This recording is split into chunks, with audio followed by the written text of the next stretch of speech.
Hi everyone, this short little video will show you how to edit your video in Screencast-o-matic. Okay, so now we've recorded our first video and we've renamed it to Blending and Online. We now need to start editing this, and it's as simple as clicking on it, opening up your video in a bit larger format so that we can actually see what's going on. And again, just remember, Screencast-o-matic always works from these little info boxes. And we actually want to go into editing mode, and you'll see the interface has changed. It gives you an option to resize the display. Gives us an idea to add narration. We can add music if we would like. Do we want to see the cursor? Do we want to see the webcam? But only if we recorded the webcam. So let's maybe start this video, and what we'll see is there's a whole bunch of dead spots. So Screencast-o-matic will actually highlight this and say there's no audio in these blocks. So they're quite easy to spot. But as we remember, we only started talking in the video from about here. Hi, welcome to this.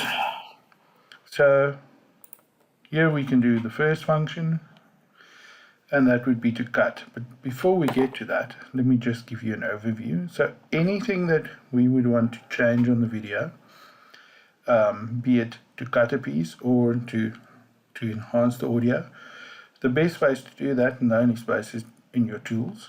If you click with the down arrow, you'll see there's an option to cut, to copy, to hide, to narrate. That means if your audio is unclear, you can actually just select a certain part and you're able to re-say those words, which is really awesome. But I think that's really more for advanced users. We can speed up the video. We can add in transitions if we put videos together. But I think we're only going to focus on the basic. And as I say, the first one would be, we would like to cut. So you select cut, and here it tells you drag the bar below or use the arrow keys to select and adjust what to cut. So I want to cut all the way to the front. We click OK, and voila, it's cut. We can preview to this. We've now previewed that, and we can do the same at the end. Actually becomes relevant to learning. So the last couple of seconds we don't really need. Again, we can go cut, drag that down to where we would want. Oh, sorry. You need to select the red bar, drag and click OK. And now we've cut the beginning and the ends off. Let's say our voice is maybe a tad too low or too light. We click on Tools, we click on Volume. It opens up narration. Here we unfortunately have to say select all, otherwise it's not going to select the entire audio.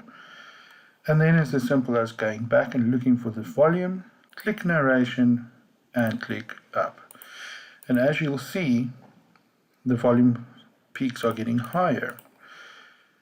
When we are ready, we can say OK, and we can online assessment.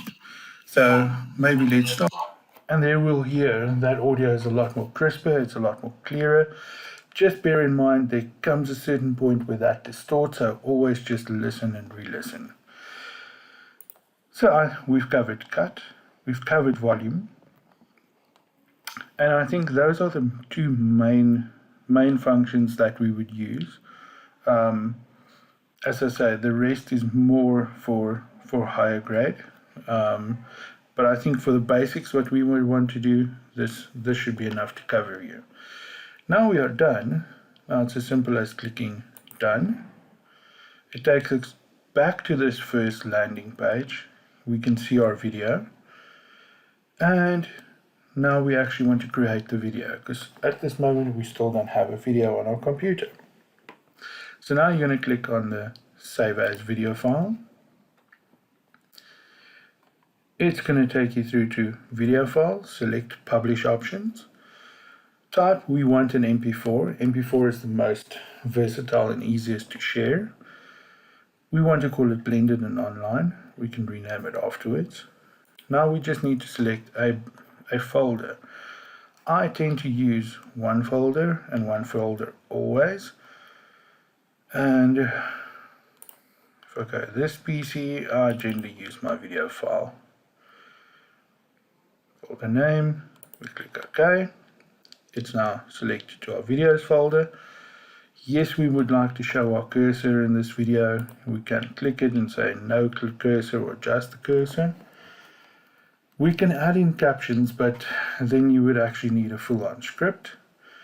And we can adjust our quality. And I think for the audience that we are catering for, to make ourselves light in data but high in quality, I'd say move your quality to lower. It's a smaller file, but the quality is still good.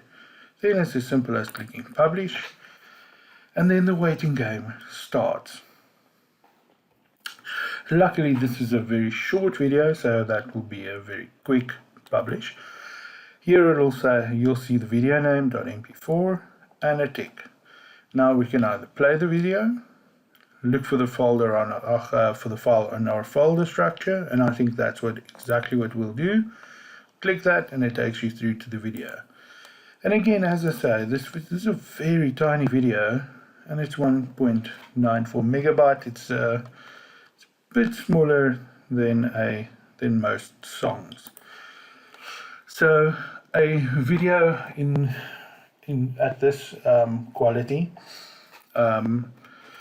for an hour, you can look at about 80 megabyte, which I don't think is too bad, and it'll actually work on Are You Connected.